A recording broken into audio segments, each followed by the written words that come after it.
Here's another show you can enjoy in the True Story FM family of entertainment podcasts. Ever wonder what bridges the gap between your favorite film genres, subgenres, and movements? CinemaScope is here to explore these connections, taking you on a thrilling odyssey through the ever-evolving art of cinema.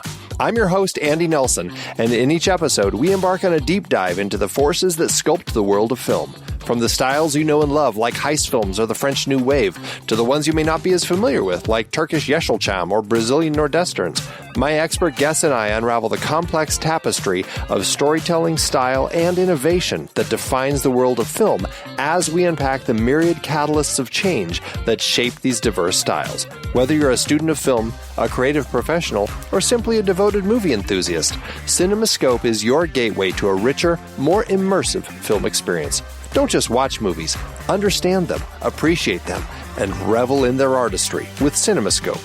Subscribe today. Coming up on The Devil's Details, Satan is Elsa from Frozen, Change My Mind. Paradise Lost, Book 1.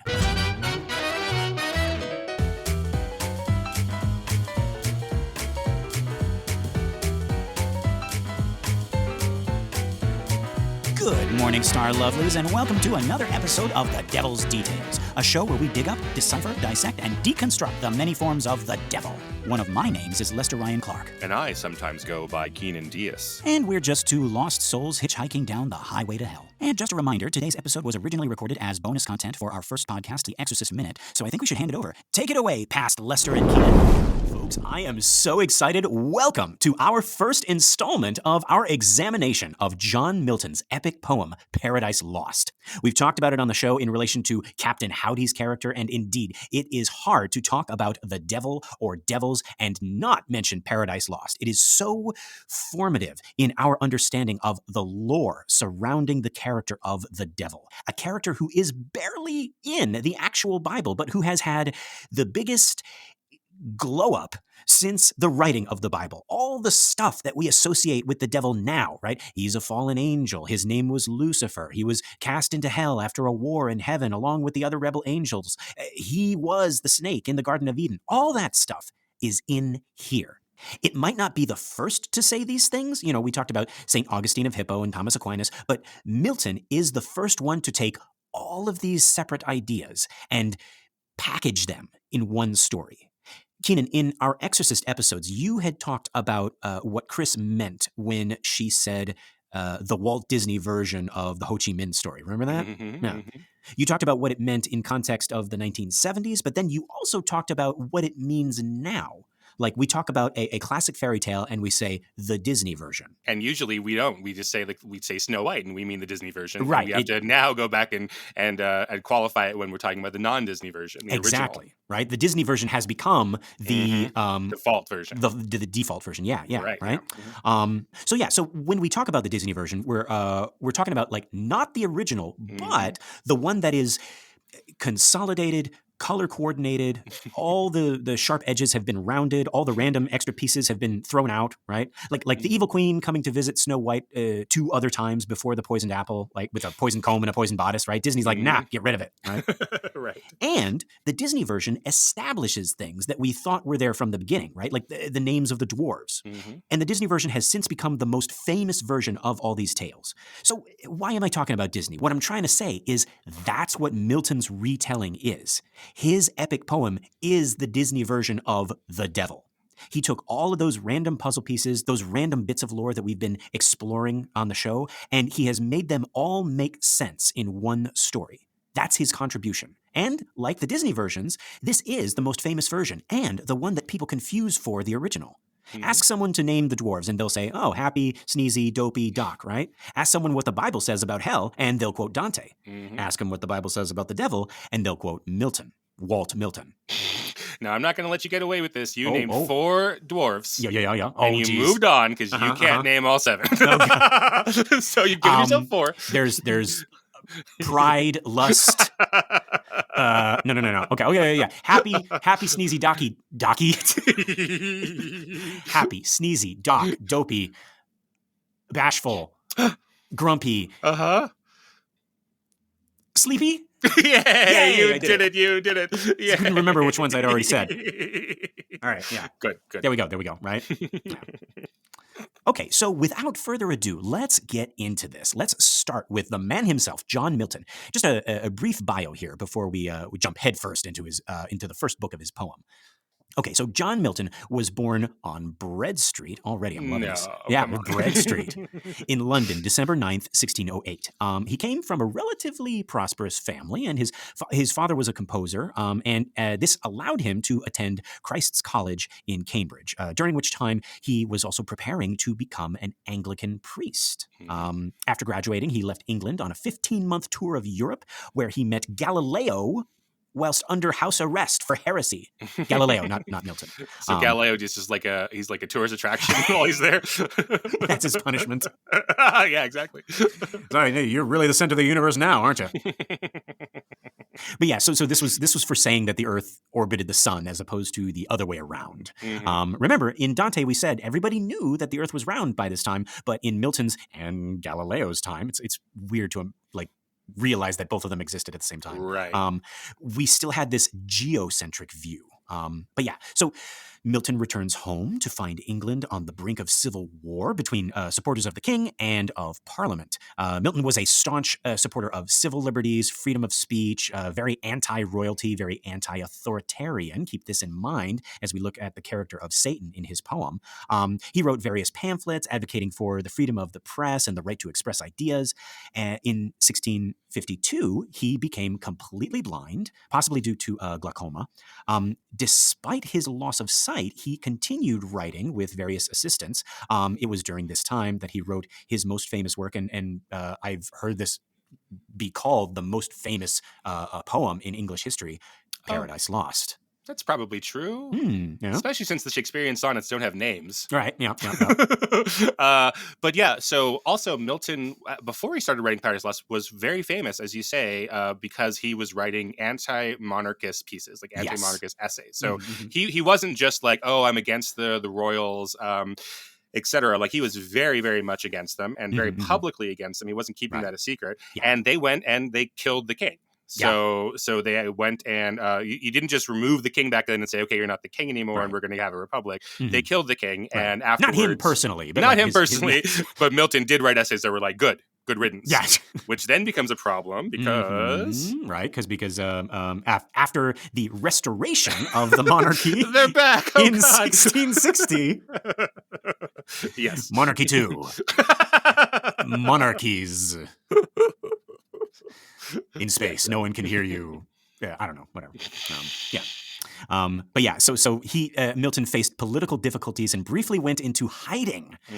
He was imprisoned and then he was released, but his political writings were suppressed. Despite these challenges, he continued to live openly and actively participated in public life until he died November 8th, 1674. At the age of 65.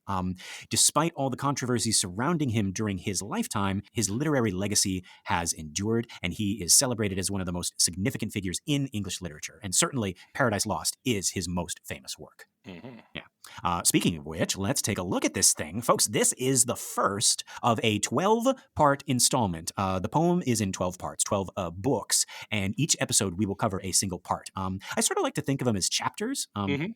Now, you'll notice at the top of each book, they have what's called the argument. This is basically a summary of each book. Milton didn't have these originally, but they were added as early as the second edition because people said, like, we need some sort of summary to understand what the hell is going on. And I sound like I'm joking, but this is actually an invaluable tool for us. This poem is famously tough to get through, as beautiful as it is. So we'll actually be reading each of these at the top of each book. And folks, don't get me wrong. This is not, the Sparks Notes version that someone slapped on later. John Milton wrote these for the second edition, so this is this is part of his work. In the podcast Classical Stuff You Should Know, they actually liken this to the Star Wars crawl at the top of each movie, which I really like. I really like that. You know, it is also very interesting. So you read Milton's Paradise Lost, and as you say, it's very tough. I have, a couple of degrees in writing and stuff. It's very hard for me to read through, and you're going to explain a lot of this stuff, even though I did read it in the real text. But then you also read Milton's arguments. It's like, oh, yes, they could speak plainly back then, but they didn't. They decided to, right? So because they are writing they just wanted to be assholes. That's what it, I was not going to say that. But no, they are writing for other learned people. So hence, like, we need to make it more like a Greek epic poem. And it does need to sound old style. And it does need to have all of the expected conventions. And if it's not... the iambic pentameter and all that. Yeah. If it's not flowery and pretty and full, as you'll talk about, of allusions to other things that learned people would know, it would be considered lesser poetry. So we see like Milton writing in something closer to the vernacular and then go into his epic style, which I think is interesting, if not... it's still infuriating to read. I remember having I got caught reading Paradise Lost. You know how other kids, like cool kids, right? They're reading like a comic book behind their big chemistry book. That's right. In chemistry class, I got caught reading Paradise Lost behind my chemistry book. And the chemistry teacher he took it from me and he held it up and he's like, it's like, I read this before in school. This really was like, traveling through the 9 circles of hell. And I was like, you fucking idiot. That's Dante. But yeah, folks, it is a famously tough poem to get through, but like I love the story and that's what we're going to be focusing on. Yeah. So let's read this first argument. Okay, here we go. This first book proposes, first in brief, the whole subject, man's disobedience and the loss thereupon of paradise, wherein he was placed. Then touches the prime cause of his fall, the serpent, or rather, Satan in the serpent, who, revolting from God and drawing to his side many legions of angels, was by the command of God driven out of heaven with all his crew into the great deep. Which action passed over, the poem hastes into the midst of things, presenting Satan with his angels, now fallen into hell, described here. Not in the center, for heaven and earth may be supposed as yet not made, certainly not yet accursed, but in a place of utter darkness, fitliest called chaos. Here, Satan with his angels lying on the burning lake, thunderstruck and astonished, after a certain space recovers, as from confusion, calls up him who next in order and dignity lay by him. They confer of their miserable fall. Satan awakens all his legions, who lay till then in the same manner confounded. They rise, their numbers array of battle, their chief leaders named, according to the idols known afterwards in Canaan and the countries adjoining. To these Satan directs his speech, comforts them with hope yet of regaining heaven, but tells them lastly of a new world and a new kind of creature to be created according to an ancient prophecy or report in heaven. For that angels were long before this visible creation was the opinion of many ancient fathers. To find out the truth of this prophecy and what to determine thereon, he refers to a full council. What his associates thence attempt, Pandemonium, the palace of Satan, rises, suddenly built out of the deep. The infernal peers there sit in council. And there we go. That is everything that happens in this first book. Good night, everybody. No, minus the pretty words. So now Keenan and I are going to turn to the actual poem and examine the story as it unfolds. Well, you're very kind. You'll be doing that at least for the first couple of books until I figure out what the hell is going on here. I'll catch up. Maybe in book 3 or 4. I think I'll get there. Now, okay, something to note before we jump in, guys. One big criticism of this poem is that while Milton claims he is in God's camp and he wants to, quote, justify the ways of God to men, numerous critics have pointed out that his portrayal of Satan is a little too charismatic, a little too likable, even relatable for that to be the case. Milton has defended this. He's the devil. He's supposed to be seductive, right? And I would agree. I think the best villains are the ones you can identify with to a certain extent. And actually, I would also hazard a guess that the folks who said Milton was pro-Satan didn't read the whole poem. Satan starts out like the archetypal hero, but if you stay with us, folks, you're actually going to see his heroic qualities fall off one by one. It's really cool. This like anti-arc that he goes on. He continues to fall throughout the poem. Yeah, Dr. John Leonard, who edits the version that I'm reading from Penguin Classics, he talks about that. He argues that the evidence that he sees is that Paradise Lost was originally meant to be a stage play, a tragedy. And that he was working on two things at once, this stage play, this tragedy, like a Shakespearean tragedy of Satan, and then this Arthurian epic. epic, and then he realized that there really wasn't anything there for the story of Arthur. He couldn't do it, so he took the epic stuff, the epic format, and put the Satan stuff there. So so he argues, Dr. Leonard argues that again, like it is a tragedy, which is not that's not necessarily the structure of an epic poem, anyways, right? Like Odysseus or Death of Arthur, etc. They're not tragedies, right? So we might have a lot of that woven into this. How he is a tragic hero, right? See, I read stuff. Yeah, no. I have faith in you, Keenan. Thank you. Yeah. Okay, so let's dive in. Now, the first thing we notice right at the top is that this is blank verse. That is, it adheres to a specific metrical pattern, but does not rhyme. Milton actually considered rhyming to be tyrannical. Again, with this anti-tyranny, he's like, I'm going to create my own poems without rhymes. right? With blackjack and hookers. And yes, exactly. But yeah, so blank verse, it consists of unrhymed lines in iambic pentameter, which, just think, think Romeo and Juliet, right? But soft what light through yonder window breaks, right? Here we have the first line of man's first disobedience and the fruit, right? Now, does this mean you have to read it this way? Absolutely not. It should be read naturally without forcing the meter onto the rhythm. Just like Shakespeare, like read it like a story, read it like how people talk, right? And don't, pause at the end of each line, right? So actually the first stanza should go, of man's first disobedience, and the fruit of that forbidden tree, whose mortal taste brought death into the world and all our woe, with loss of Eden, till one greater man restore us, and regain the blissful seat. Sing, heavenly muse, that on the secret top of Oreb or of Sinai didst inspire that shepherd, who first taught the chosen seed in the beginning how the heavens and earth rose out of chaos. Or, if Sion hill delight thee more, and Siloa's brook that flowed fast by the oracle of God, I thence invoke thy aid to my adventurous song, that with no middle flight intends to soar above the Aeonian mount, while it pursues things unattempted, yet in prose or rhyme. So yeah, speaking of prose and rhyme, right? Very much like prose here. You might not even notice it's a poem if you're just listening to it. And let's look at this first stanza. I just read it, folks. We started. And what do we see here? We see that Milton is copying the Greek poets of old by calling upon a muse at the beginning of his poem. We're back to Disney again, right? Think of the muses at the start of Hercules, except here they're like, honey, you mean Lucifer. But here's the thing. Milton is trying to write the Christian version of those Greek epics, which in itself can be seen as an act of rebellion. He got a lot of flack for this. And since there are no muses in the Christian mythos, Milton is calling upon the Holy Spirit as the Christian equivalent of the muses. In the second stanza, he says, thou from the first wast present, and with mighty wings outspread, dove-like, satst brooding on the vast abyss, and matest it pregnant. So he's calling upon the Spirit of God, the Holy Spirit, to inspire him to write this thing. He says, what in me is dark, illumine. What is low, raise and support. That to the height of this great argument, I may assert the eternal providence and justify the ways of God to men. So right there, like Satan, he is insanely ambitious. He is saying, with this poem, I'm going to explain God and the ways of God to men, right? I'm going to solve the problem of evil. I'm going to answer all the questions that the Bible doesn't answer. Damn. And he wants you to know, right? He's saying, like, this is going to be the greatest poem, things unattempted yet in prose or rhyme. We're going to do it here. Yeah. Get ready, right? Yeah. And of course, like, we're reading it first, but he's already probably written most of the poem already and come back and, and be like, oh, let me tell you. Yeah. Well, this is actually pretty good. I gotta tell him at the top that this is really good. But yeah, so already we're getting some like mixed messages here. He is humbly calling upon God to help him explain all of God.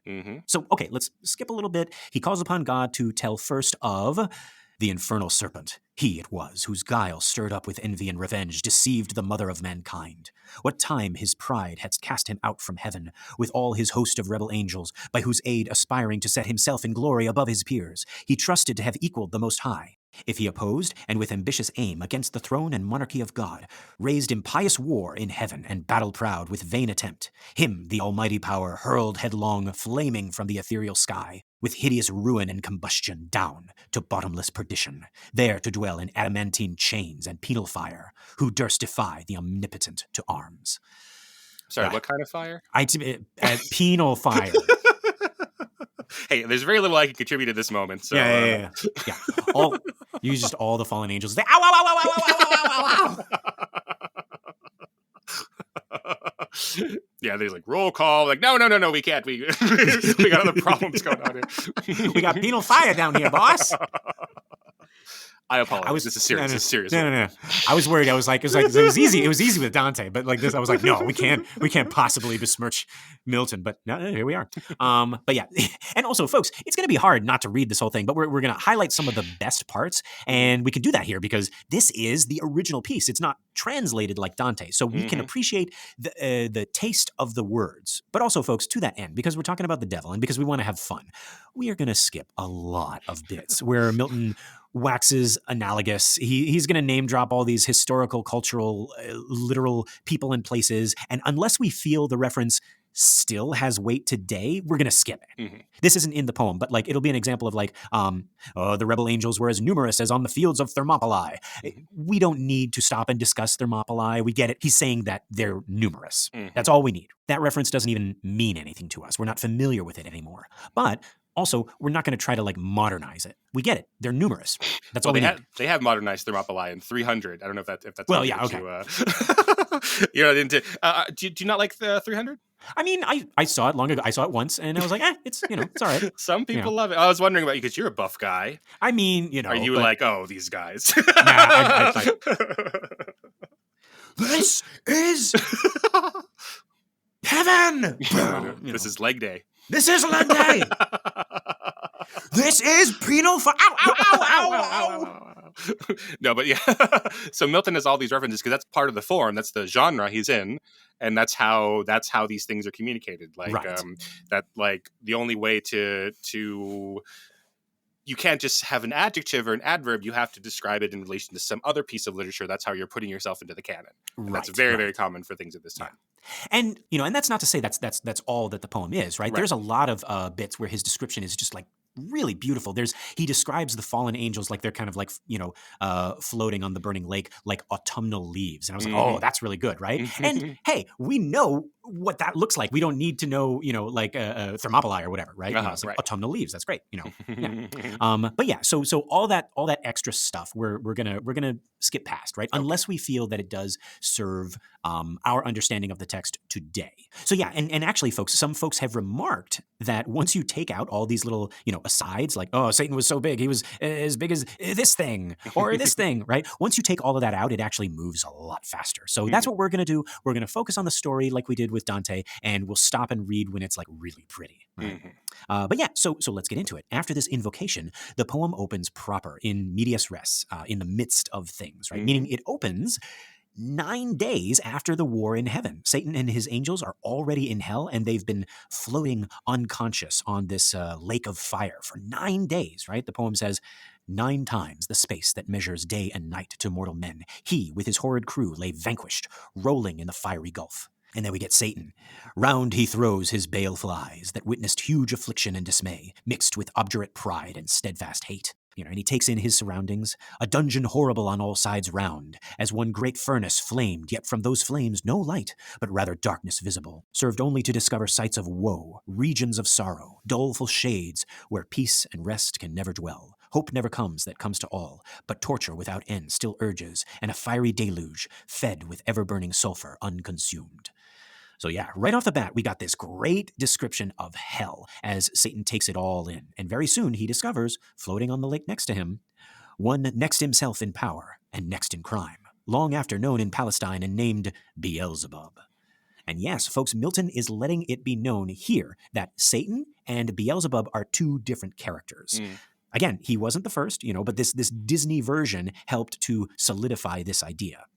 And so Satan speaks for the first time. To whom the archenemy, and thence in heaven called Satan, with bold words breaking the horrid silence, thus began. If thou beest he, but oh, how fallen, how changed from him, who, in the happy realms of light, clothed with transcendent brightness, didst outshine myriads though bright, if he, whom mutual league, united thoughts and counsels, equal hope, and hazard in the glorious enterprise, joined with me once, now misery hath joined in equal ruin. And he tries to raise Beelzebub out of his stupor. He tries to restore his morale after this big loss. He says, what though the field be lost? All is not lost. the unconquerable will and the study of revenge, immortal hate, and courage never to submit or yield. So he says he's never going to bend. He's never going to, sue for grace with suppliant knee. Mhm. He says that would actually be worse than hell.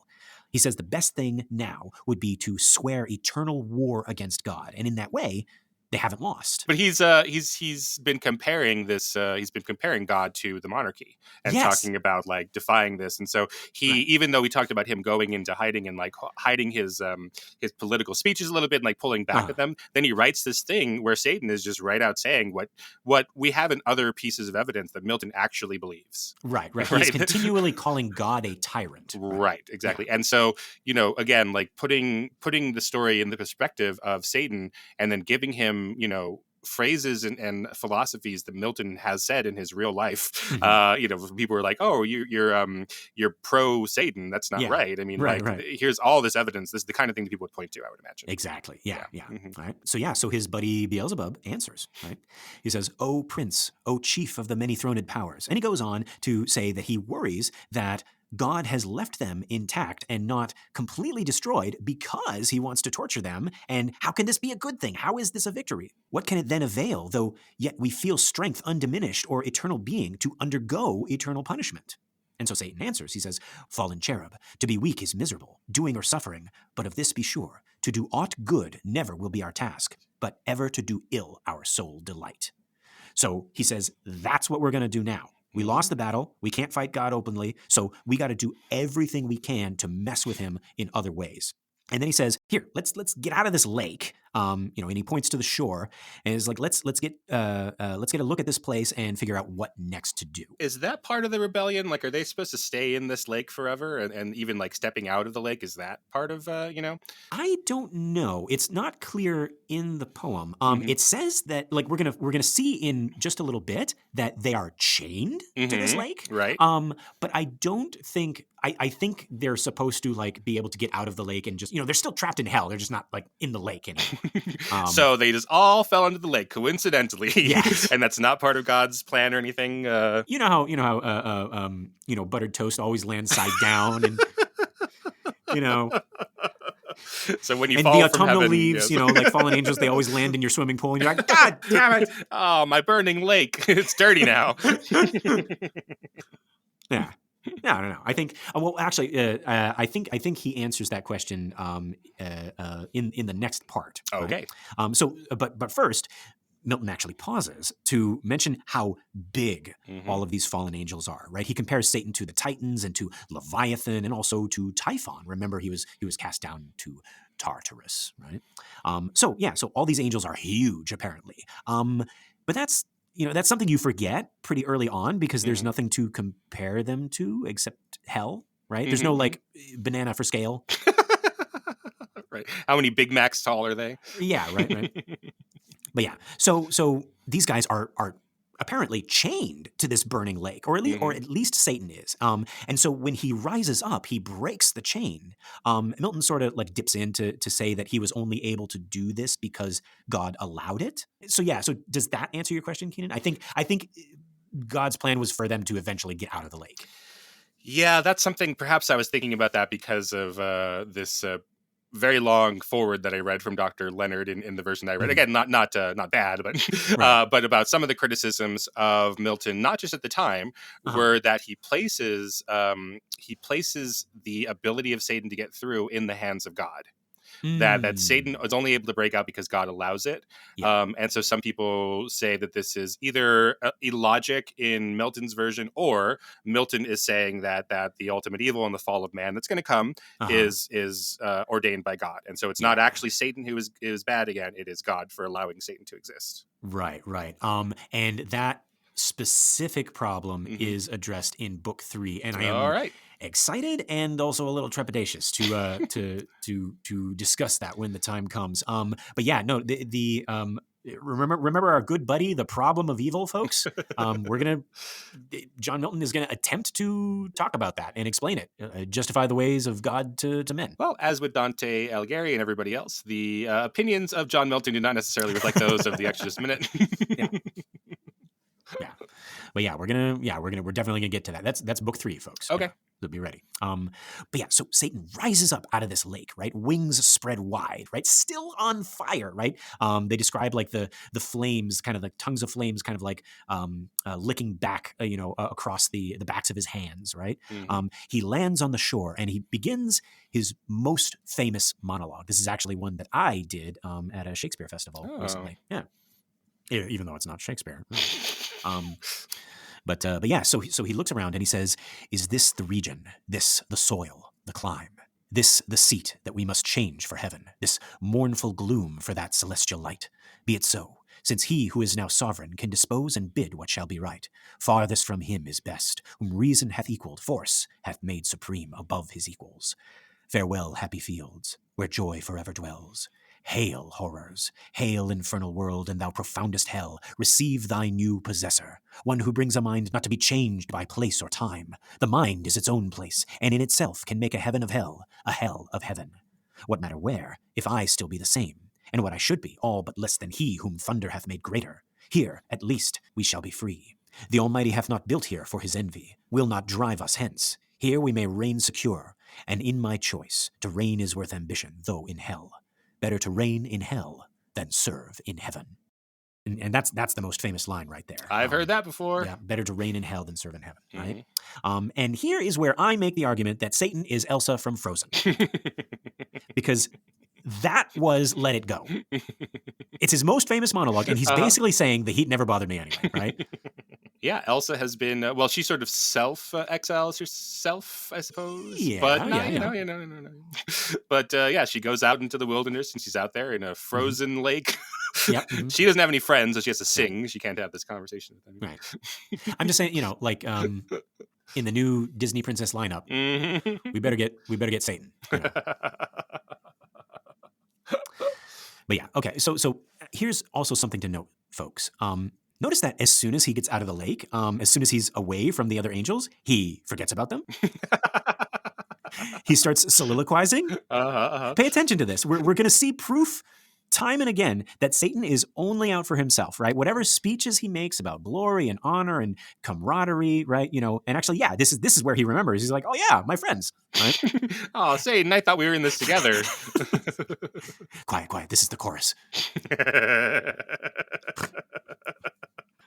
So I guess that hadn't occurred to me, but I think I'm already, because so much of our ideas about Satan and the devil come from Paradise Lost, right? Yeah. And so we're going to be learning all this stuff throughout the course that I've already taken for granted, that Satan is ruling over these people, right? That's not exactly that hasn't happened yet, I suppose, right? They've all been like, he might have led a revolt and then chased down there, but they all think that there's something in it for them. They're not down there just to serve him and help. Right. It's unclear right now whether or not they still see him as their leader. Right. Because I mean, like, I don't know, like if I led a revolt and I failed, I would kind of wonder like what my soldiers would think of it, So, I'm sure that he's kind of like wondering that as well. And in book 2, when they have the council, he kind of, he does a little bit of, I mean, even as early as right now, right? Like he makes his next big speech. He's kind of like subtly kind of like insinuating himself back into this leadership role. Right.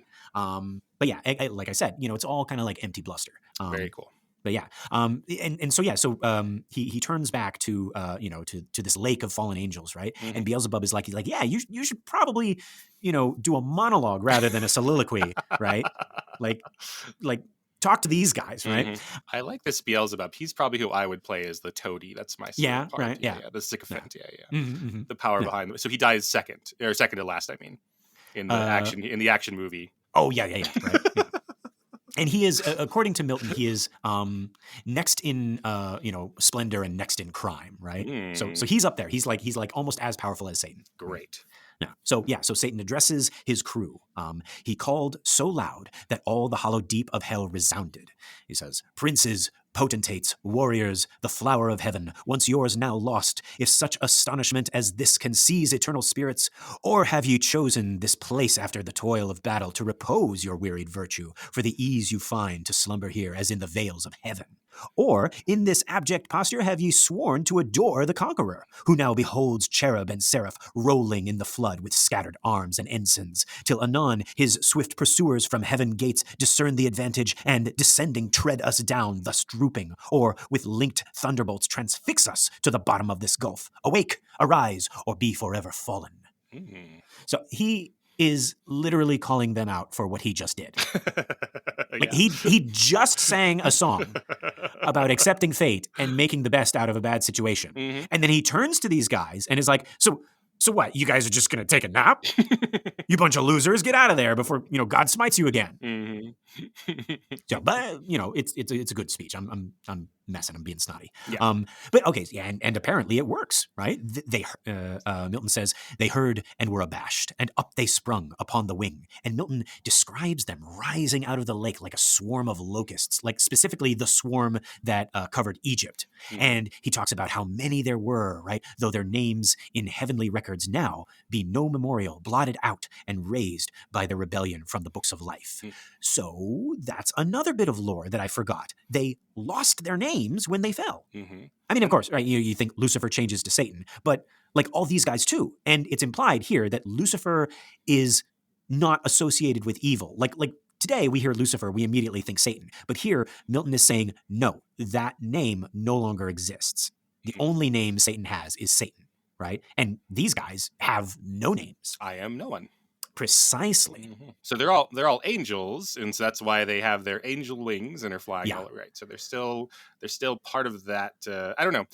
When do they become devils later, or what is it? I don't think Milton ever physically describes them like changing. Like you're talking about, like when do they get the bat wings and the horns and all exactly. that stuff. Yeah, I don't think he like overtly says that. Mm-hmm. There's gonna be a little bit of a description, like in a little bit in this same book, about how they have all changed, but he doesn't specify. Gotcha. Yeah. But yeah, so he goes on to say that they have since adopted new names here on earth. These are all the pagan gods and idols who aim to turn people away from the true God. And so now we get a roll call of, the biggest, baddest demons, starting with our good buddy Moloch. So first, Moloch, horrid king besmeared with blood of human sacrifice and parents' tears, though for the noise of drums and timbrels loud, their children's cries unheard, that passed through fire to this grim idol. Him the Ammonite worshipped in Rabbah and her watery plain, in Argob and in Basan, to the stream of utmost Arnon. Nor content with such audacious neighborhood, the wisest heart of Solomon he led by fraud to build his temple right against the temple of God, on that opprobrious hill, and made his grove the pleasant valley of Hinnom, Tophet, thence and black Gehenna called, the type of hell. And we know all of those, right? We read the story of Solomon. We talked about Gehenna and Hinnom. And here, Milton does the same thing as with the angels. He says that the valley used to be Hinnom, but now it is Gehenna. He also mentions Chemos. This is a Canaanite god of war. He mentions Baal, whom we know, another Canaanite god, and actually the origin of Beelzebub or Baal-Zebul. And then he mentions Astaroth, also known as Astoreth or Astarte. She's an ancient Near Eastern goddess associated with fertility, love, and war. But here, Milton names all three of these as three separate demons. So you have Astaroth, and then you have Astoreth, and you have Astarte. He also pauses here to let us know that angels and demons can assume either sex whenever they want, just to explain away, because some of these are goddesses and not gods. And he's like, oh yeah, by the way, like angels can do that. Right. Which is great, and that's really fun and neat. It is scary and cool and wonderful, right? Shape-shifting, but right. I don't know. Sounds like he didn't have the right atlas of demons and didn't want to get caught naming one as female or male. Right. So, and if any of these turn out to be female, right. They can do that. Yeah, he was just trying to stave off the emails, I think. Right, exactly, right? Those little pieces of parchment, right? I'm gonna get canceled like Galileo. God, have to be prisoner in my own house, and some hicks from out of town are going to come in and look at me as a tourist attraction. Oh. Yeah. So angels can do that, I guess. Yeah, there you go. And then we get like a couple of others. We got Thammuz or Tammuz, right? Another false idol mentioned briefly in the Bible. We got a couple of those who were like so obscure that they might actually be places rather than gods in the Bible. Another one is Rimmon. But then we also got Adonis. Keenan, did you notice this? No, I have trouble reading this. No, honestly, all the proper nouns just sweep over my eyelids into the back of my head, and they're gone completely. This is so my copy. All of these demon names are, and also like famous place names and stuff like that are capitalized. So it sounds like Milton is like shouting, right? Adonis. Well, he is dictating this to his daughters, I suppose, right? Oh, So maybe they wrote it all in caps for that reason. It's like, and then up out of the lake also rose Adonis, and she says, "What is Adonis?"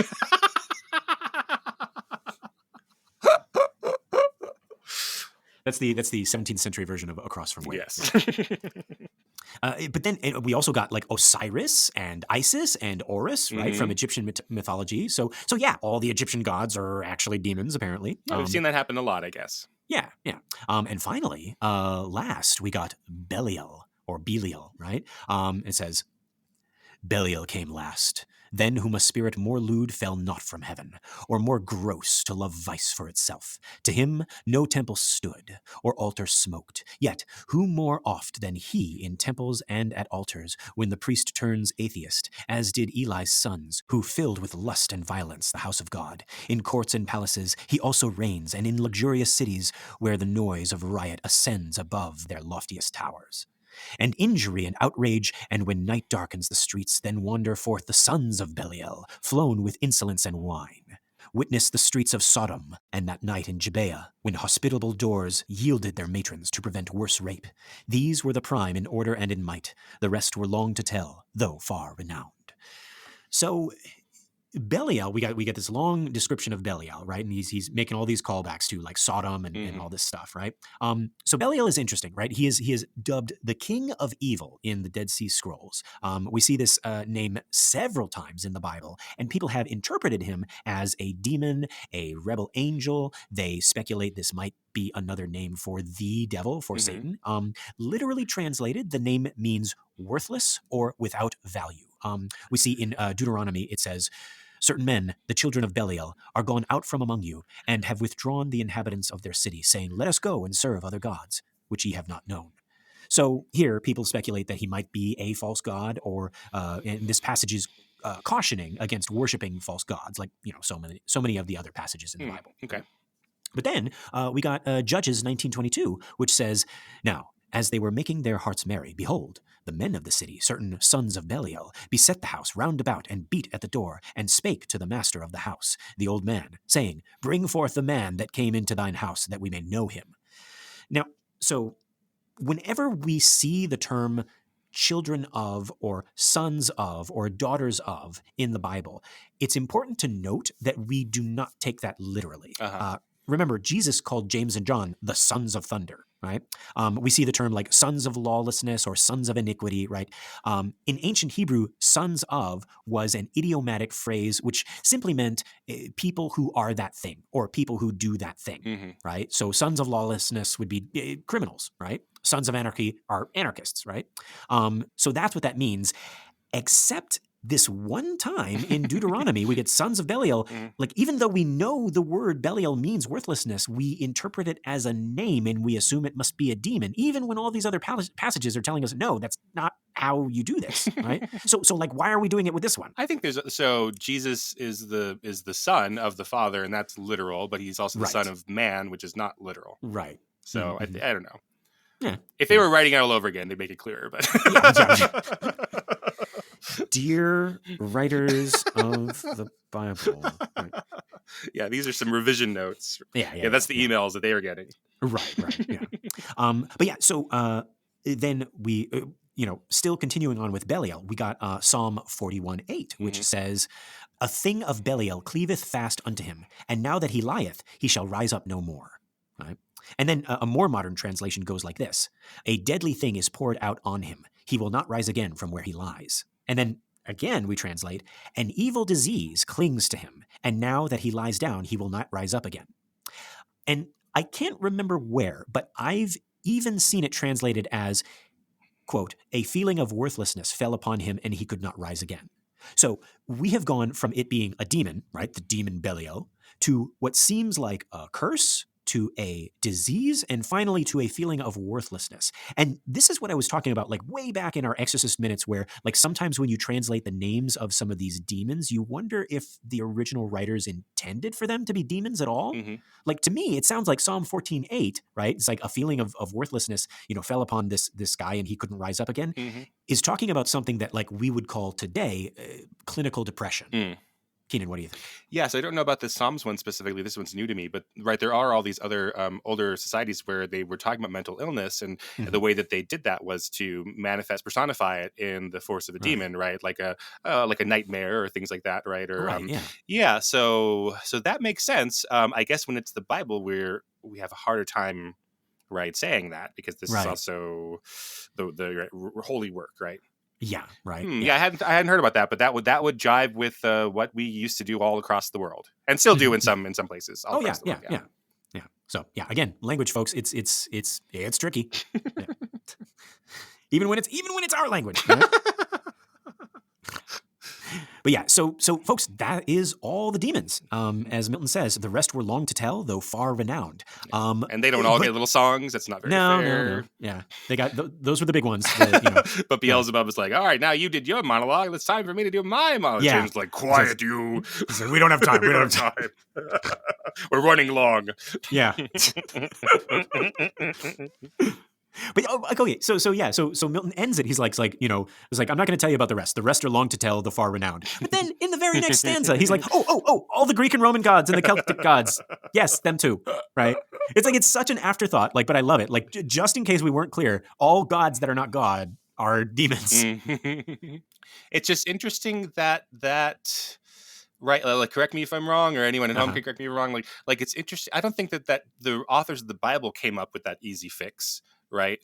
Because they still talk about the other gods as like, thou shalt worship no other gods before me, and they talk about that as other gods. And it's like a millennium and a half later, they're like, wait, I have it, right? Any of those other gods, right? They are not gods; they are demons, and they are lower than God in this actual hierarchy, right? Yes. That's not biblical anywhere, I think, right? Yeah, well, somewhere in. So either within the text itself of the Old Testament or within the adapting of the Old Testament, God went from saying, there are other gods, but I'm the strongest God, to saying, I'm the only God. Right. And these other gods are either false or I think actually it's not even alluded to in even the most modern translations of the Bible. It's more, I would say, like the missionaries going overseas and saying, hey, who do you worship? Oh, you worship this guy. Well, he's actually a demon, right? Because anybody else, Pan, oh, what is it? Horns and hooves? Yeah, he's a demon. Right. So I think that's like way later that we got this idea. Right? That's what I think. I'd love to hear other. We have a lot of listeners who are much higher, more up on their theology than we are. I'd love to see if that's the case anywhere else. But that's interesting that it took some time, and then they're like, because to do that is not to say like, so for God in the Bible say they're false gods is one thing, right? But to go and proselytize to people and say like, these things that you're telling me are happening are not happening, that just never happened, that's much harder to, I think, to square with people, right, than saying like, no, they've been happening, but that's bad. Either they are demons, or you're misunderstanding the expression of God, right, of the one God, and like the river god that you worship. Well, yes, God is everything, and you've just been misunderstanding it, as opposed to saying no, those are just fake. Your religion is fake. You've been worshiping God, but you've been calling him the wrong name, or something like that. Yes. Right. Yes. Versus like, hey, you over there, like you guys are all worshiping this statue because you think it is representative of this God that you worship, but it's just a statue, and there is no whatever. Yeah, that's a false god.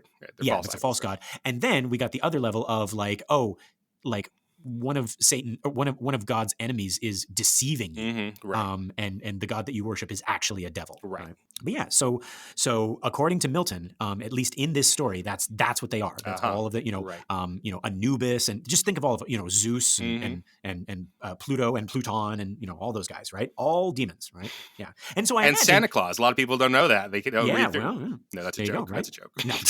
And the Tooth Fairy, she's a demon. And the Tooth Fairy, yeah, she's a demon. Yep. The flying spaghetti, it's already in the name. He's a monster, right? And but no, and Keenan, this actually helps me like square my own personal circle because now I just imagine, that Captain Howdy is in there, he's in the back, right? He's just they all kind of like, raise up their spears in a war cry. They're like, ah, right? And Captain Howdy's back in there. He's like, ah, But he's picking all of their pockets while they're cheering. And yeah, of course, like, when all the angels fell, kind of they changed and everything. Captain Howdy, even up in heaven, he was just like this little black monkey with a white face, right? Oh yeah, and they're falling and they're all landing into this lake, and he's like, and they're all screaming, ah, and he's like aiming to land on top of them to cushion it. Oh, sorry there, I didn't mean to do that. He's like, oh boy, right? Oh, but thanks, man. And Satan's rallying all the troops, and he's like, look at what heaven has done to you. Look at this poor creature over here. How ugly he has become. Captain Howdy's just like, ah. I'm sure you were once so beautiful, but you're just so disgusting. Oh God. You're like a little macaque or something. I don't know. I like to pronounce it macaque. Am I right, guys? No, nobody. Leave me hanging here. He's got his hand up for a high five. Yeah. And that's why the statue of Pazuzu looks like that. Penal fire? Anybody? Bueller? Everyone's like, no, we don't. I was like, it'll. He somehow understands like.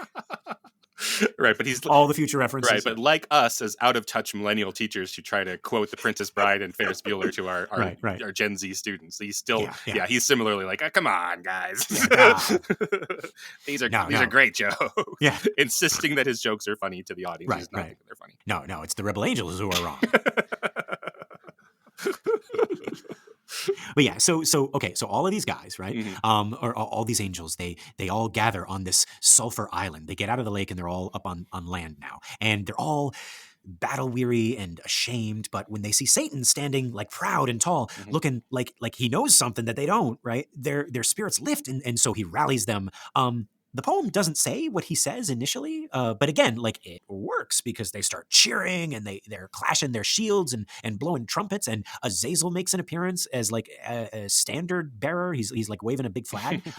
Now Azazel like is another big name in demonology. He's associated with the teaching of forbidden arts, probably because in the Book of Enoch, remember that apocryphal text from like way back in our the beginning of our history of the devil. Like Book of Enoch talked about like those angels, the Watchers, who had sex with human women and they gave birth to giants. Well, one of them was Semyaza, right? Who later readers wanted so bad to be the same character as Lucifer in Isaiah. Well, alongside Semyaza was Azazel or Azazel. And he was guilty specifically of teaching humans forbidden things like weapons of war, but also mirrors and cosmetics. So that's from Enoch. But in the actual Bible, he's mentioned only once in Leviticus, in the context of the Day of Atonement. The high priest would cast lots to choose two goats, one for sacrifice to the Lord and the other as a scapegoat, right, Azazel, which would carry the sins of the people into the wilderness. And that's where we get the term scapegoat. Okay. So Satan is rallying all these guys, riling them up, and Milton still doesn't let us hear what he's saying, but he tells us that all the fallen angels are looking at him and they see that he is beautiful and terrible. Like all of them have changed in the fall at this point, right? So they've lost their like angelic beauty, or like it's been tarnished, right? You look at these illustrations; they all got like bat wings, right? And that's from the fall, which took 9 days. So I guess it's like part of them have just been like, is that why they're ugly now? Tarnished like from the physical fall of it, or I don't know. I mean, I don't think it ever.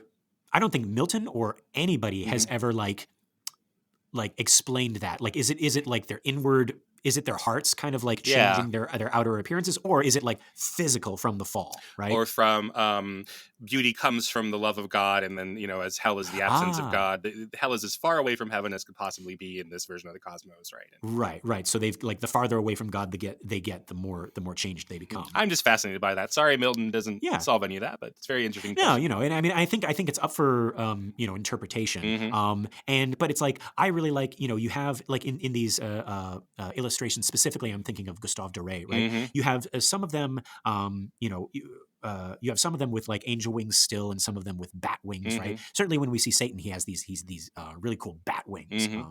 And our friend Ian Hinnon was telling me there was this movie called Beastly that was a remake of Beauty and the Beast, but the boy hasn't turned into a hairy beast. He just gets a a face tattoo.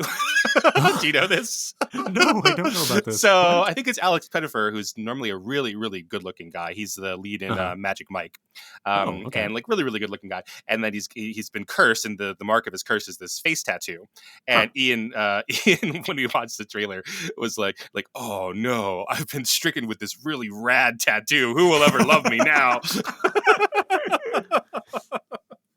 I mean, okay, yeah.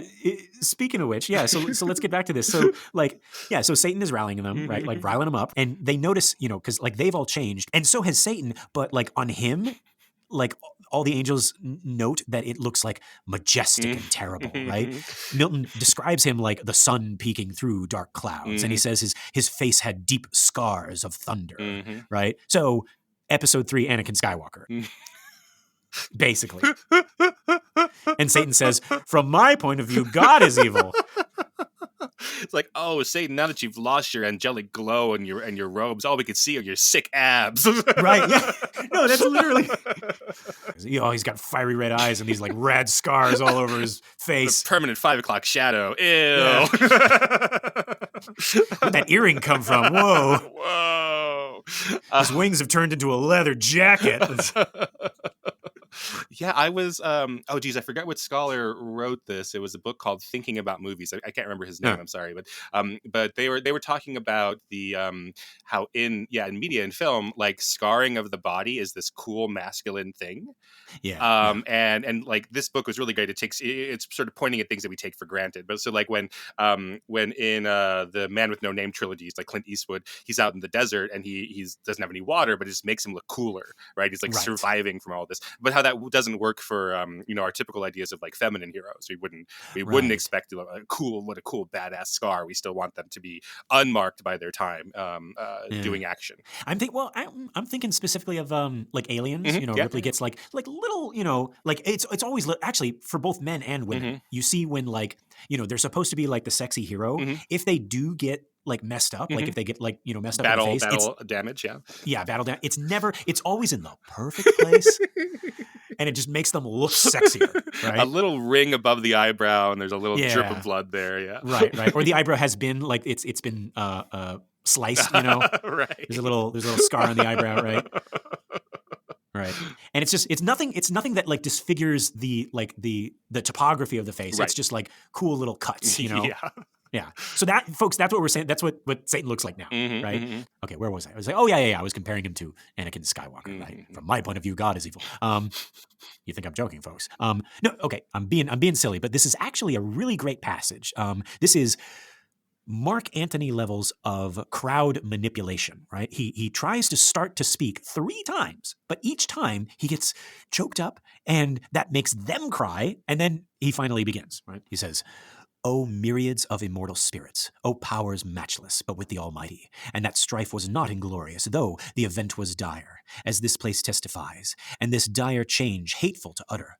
But what power of mind foreseeing or presaging from the depth of knowledge, past or present, could have feared how such united force of gods, how such as stood like these, could ever know repulse? For who can yet believe, though after loss, that all these puissant legions, whose exile hath emptied heaven, shall fail to reascend, self-raised, and repossess their native seat?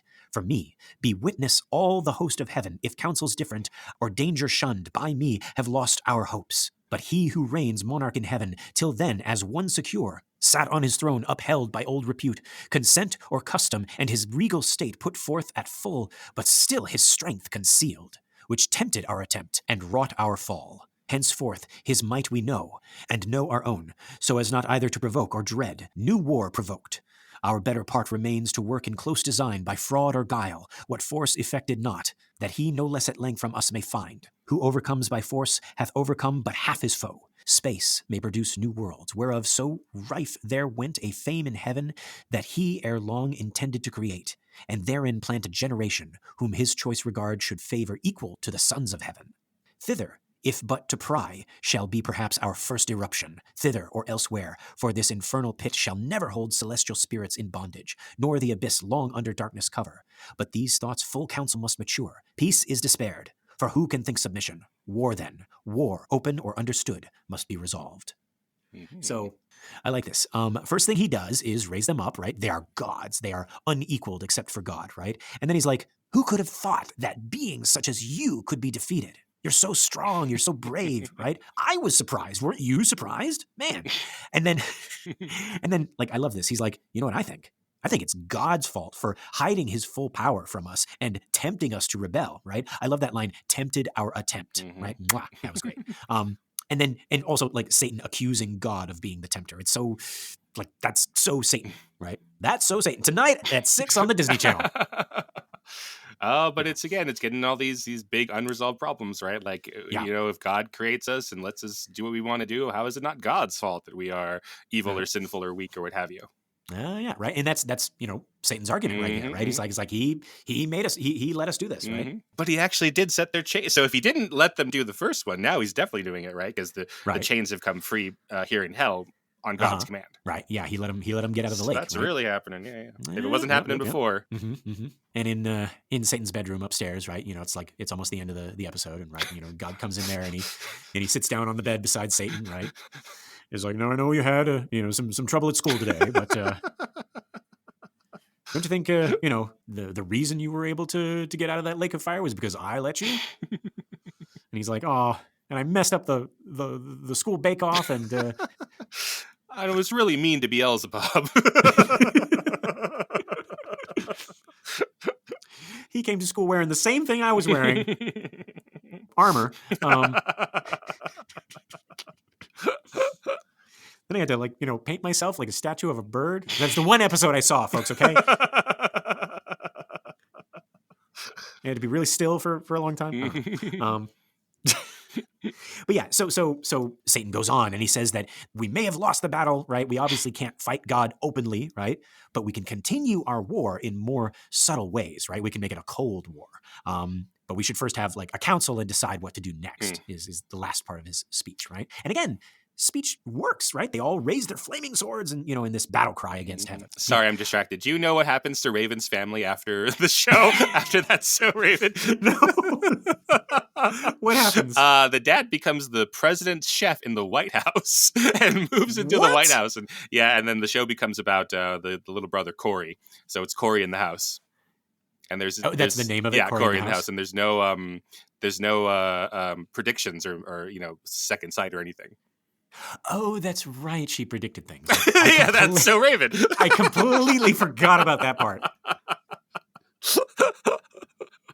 Right. Okay. That was the thrust of the show. Yeah. Right, so this family has two amazing things happen to them. One in that the daughter has a secret power of prediction and she can tell the future. Right. And the other is that the dad just gets picked up as a famous chef and gets to live in the White House, but doesn't take Raven with him. or the mom, just Corey. Yeah. The mom comes sometimes, but yeah. Ah, well. I mean, I'm sure she saw it coming. Apparently she didn't tell him though. Yeah. But yeah, okay, so back to our struggling adolescent, Satan. Yeah, so yeah, he made the speech and they all clashed their shields and then they all like fly over to this nearby volcano, which is actively belching out lava, and they delve into the open earth and scoop out all the metallic ore. It seems like with just their bare hands.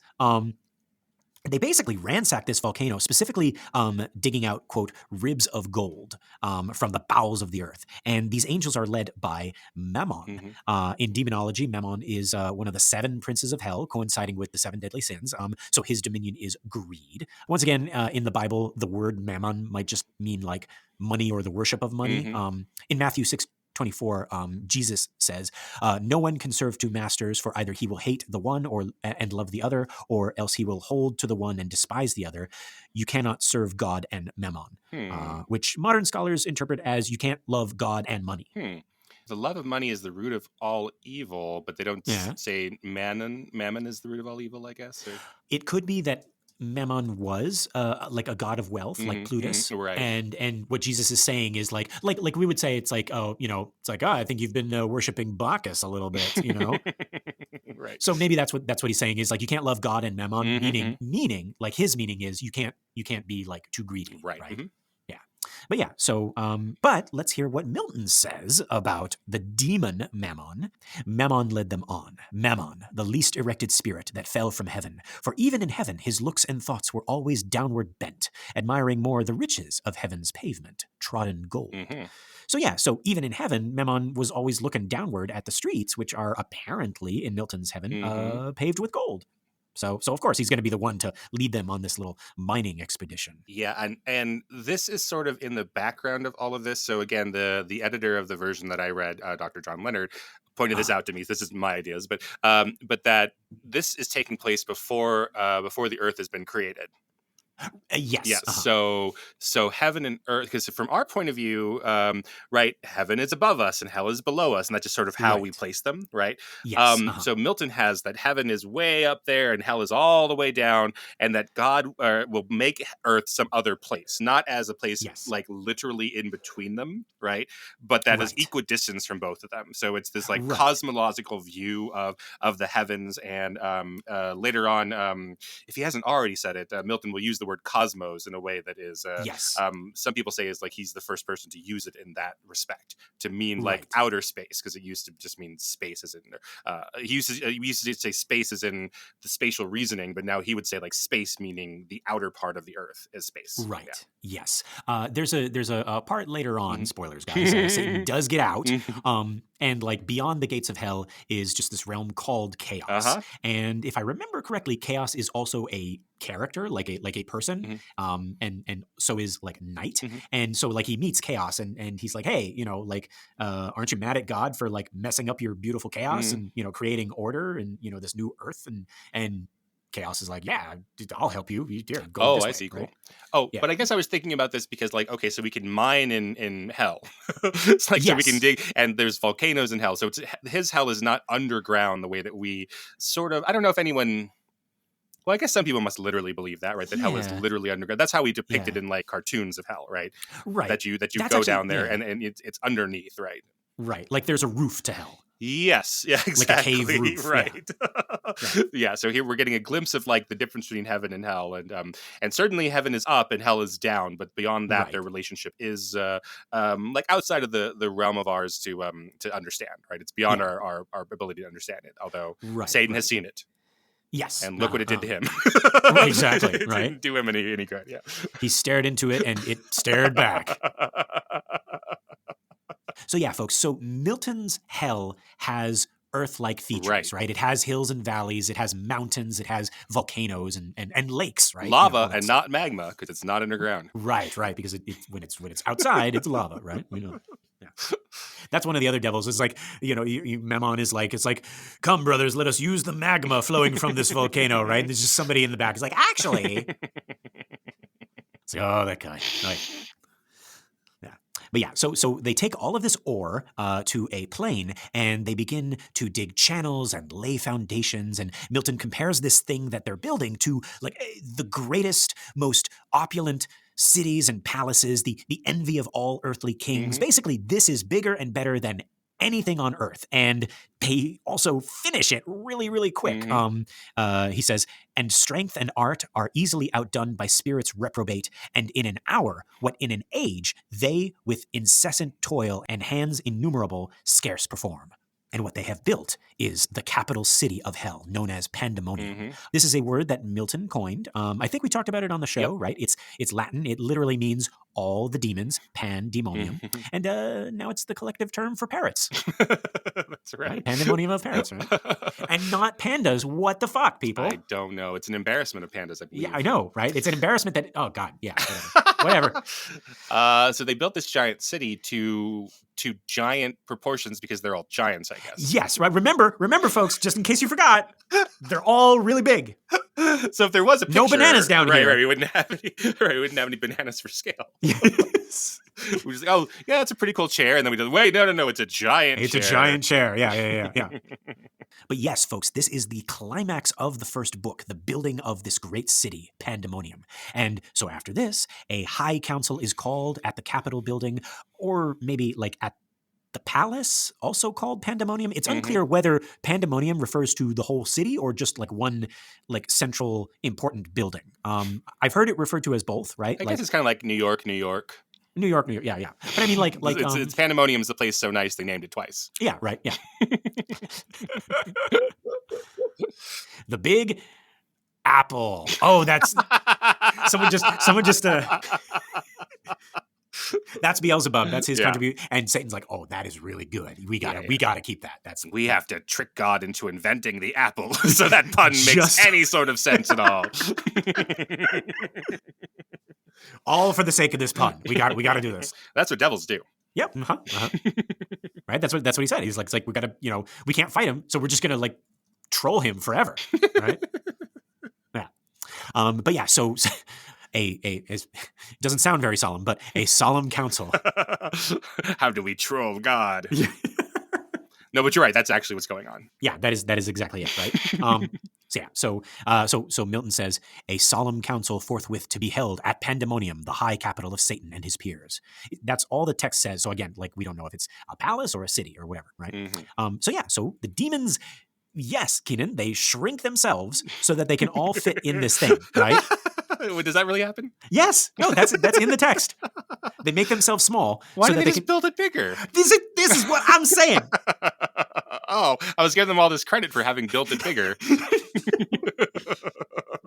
This is exactly what I'm saying, right? Like after the building of this fabulous palace, right? Milton says, and then they made themselves small so they could all fit. And I'm like, hell has no bananas. You could make the palace as big as you. Huh. So they're like, oh, doors are like 7 feet tall, so that's how big we should build our doors. Yeah. Meanwhile, they are like 50 feet tall, right? They're like the Titans, and so. Oh God! I just got a visual, Keenan. It's the music is playing, right? It's Night on Bald Mountain, right? It's and it's the music crescendos, and you see like all these rebel angels with like they're just their arms loaded with like gold and all these materials, and you see the palace of Pandemonium just rise up out of the earth, right? And then hard cut to all of them just standing, looking down at this tiny little.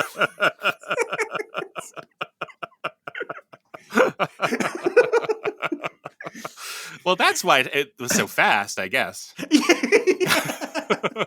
Because like instead of you and I building a headquarters for our podcasting empire, we build a Lego-sized one and then shrink ourselves down. So they built this little model, and they're all just like standing over it, scratching their heads, and Beelzebub turns to Satan and is like, "Well, I think we should have thought this through." Satan's like, I have an idea, right? And then he shrinks down to size. And he's like, oh, that's why you're our boss, right? We build the boat first and then blow the bottle around it.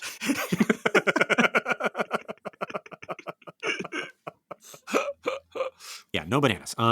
So yeah, but no, this is exactly, so Keenan, to answer your question, this is exactly what Milton says. He says, thus, incorporeal spirits to smallest forms reduced their shapes immense, and were at large, though without number, still amidst the hall of that infernal court.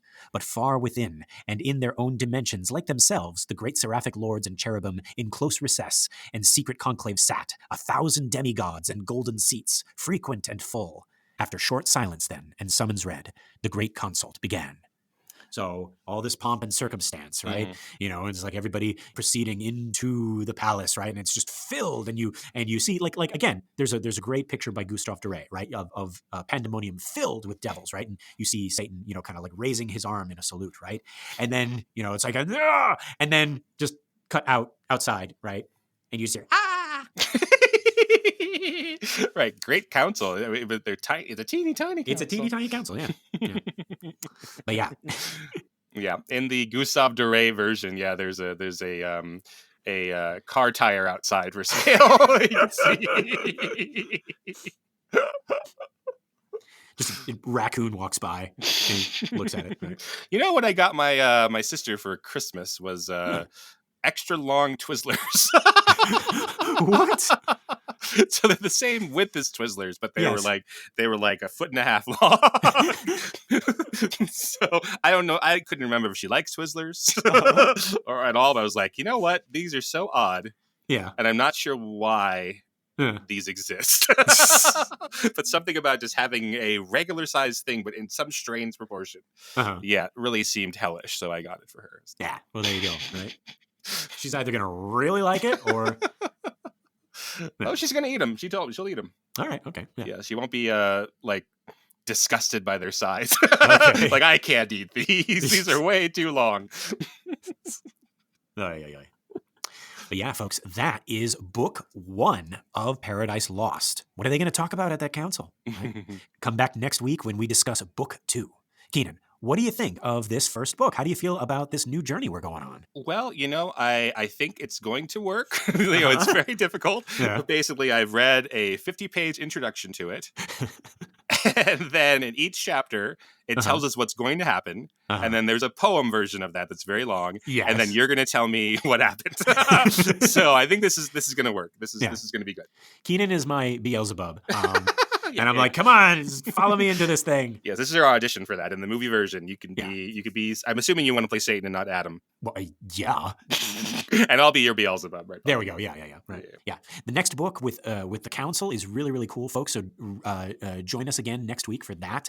For now, that's all of my. All right. Well, that was great. Thanks, past Lester and Keenan. Well, folks, I have been Lester Ryan Clark, both in the past and in the present. You can summon me on all the socials as Lester Ryan Clark. And I am immune to the bounds of time, and I've been Keenan Diaz, and you can invoke me on Instagram and Letterboxd at Howdy Keenan. Yeah, find more of our shows and other really cool podcasts at True Story FM. Like us on Instagram and join our Facebook listener group, Dante's Ninth Circle Sushi and Karaoke Bar, or feel free to drop us a message at thedevilsdetails@gmail.com. Wouldst thou like to live deliciously? We're not even asking for your souls. Just give us a 5-pentagram rating on iTunes or Spotify or wherever you listen to our show.